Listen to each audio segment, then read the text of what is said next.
Hello नमस्कार दोस्तों। तो फिर से आज मेरे चैनल पे विजिटर पे आप लोगों का स्वागत है। जैसा कि आप लोगों को मालूम है कि मैं मलेशिया में रहने वाले फॉरेनर लोगों के बारे में और मलेशिया के बारे में जो भी टूरिस्ट एरिया है जहाँ पे मैं जाता हूँ और कौन सा काम करता हूँ, इसी के बारे में आप लोगों को बताता रहता हूँ। तो मैंने सोचा आज आप लोगों को वीज़ा, मलेशिया का वीज़ा जो है उसकी प्रोसेस और पूरा फुल और कितना पैसे तक लगते हैं, क्योंकि उसका एक्चुअली एक्यूरेंसी तो नहीं बता सकते कि कंफर्म किसके कितने पैसे लग सकते हैं। क्योंकि मलेशिया का वीज़ा कैसे इशू होता है वो भी मैं बताऊंगा, और मलेशिया का मेडिकल कैसे होता है वो भी बताऊंगा। इन सब के बारे में डिटेल में आप लोगों को जानकारी दूंगा। तो स्टार्ट करते हैं पहले कि मलेशिया का वीज़ा के पैसे कितने लगते हैं। तो मलेशिया के वीज़ा के पैसे से पहले मैं आप लोगों को बता दूं कि मलेशिया का वीज़ा इशू कैसे होता है। मलेशिया का वीज़ा एक्चुअली डायरेक्ट किसी को नहीं मिलता है। डायरेक्ट किसी को नहीं मिल मलेशिया में एजेंट सब कुछ करते हैं। मलेशिया में बॉस के थ्रू कुछ भी नहीं होता, क्योंकि बॉस लोगों के पास शायद इतना टाइम नहीं रहता कि इतना सब कुछ करने के लिए। इसीलिए मलेशिया में एजेंट के थ्रू यहाँ पे एजेंट रहते हैं। और जैसे इंडिया हुआ, बांग्लादेश हुआ, नेपाल हुआ, वहाँ पे सब ऑफिस रहती हैं।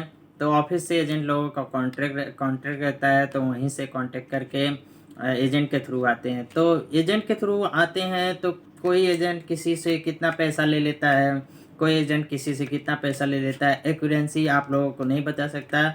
लेकिन अराउंड दैट बता सकता हूँ कि जो अभी प्लांटेशन और एग्रीकल्चर का वीज़ा इशू हो रहा है उसमें 50 से 60 65 तक भी 65,000 तक लग जाते हैं, जो कि एग्रीकल्चर में, पाम ऑयल में, इन सब में वीज़ा इशू होता है।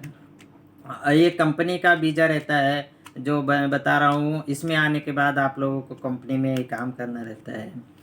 और दूसरा एक वीज़ा भी देते हैं ये लोग जो प्लांटेशन का रहता है, उसका हाई चार्ज करते हैं, क्योंकि उसमें आप लोग कंपनी में नहीं काम करके आप लोग कहीं भी काम करते हैं, वो आप लोगों को परमिट लगा के और पासवर्ड आप लोगों का हैंड में दे देते हैं।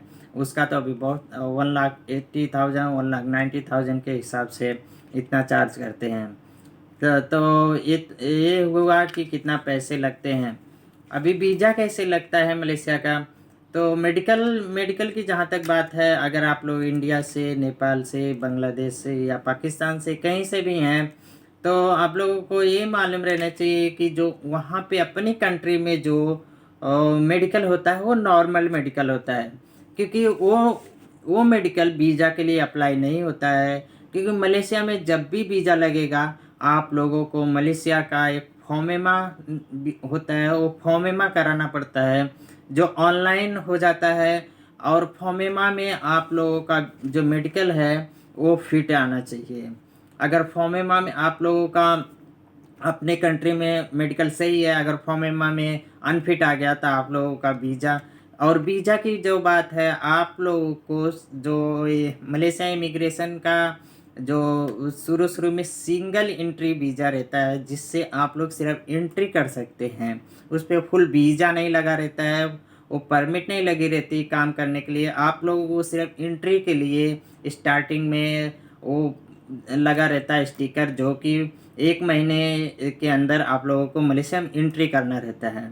वो एंट्री करने के बाद आपका जो एजेंट है आपका पासपोर्ट लेके आपका यहाँ पे फोमेमा कराएगा, वही जो मेडिकल होता है वो मेडिकल कराएगा। उस मेडिकल की रिजल्ट 1 हफ्ते के अंदर आ जाती है, वो भी ऑनलाइन आ जाती है, आप कहीं से भी मलेशिया में चेक कर सकते हैं online.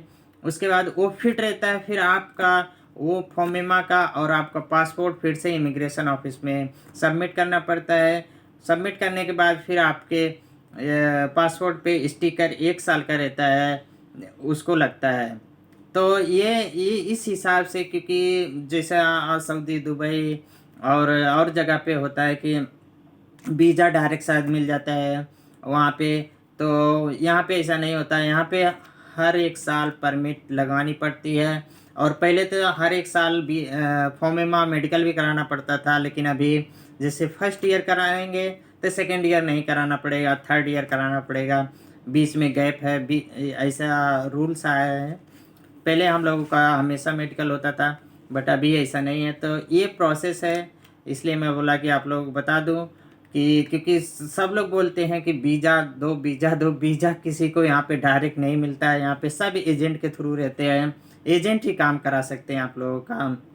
So thank you video देखने के लिए, और जानकारी के लिए वीडियो को लाइक कर दें और चैनल को सब्सक्राइब कर दें, जिससे मलेशिया के बारे में जो भी जानकारी रहे आप लोगों को मिलती रहे।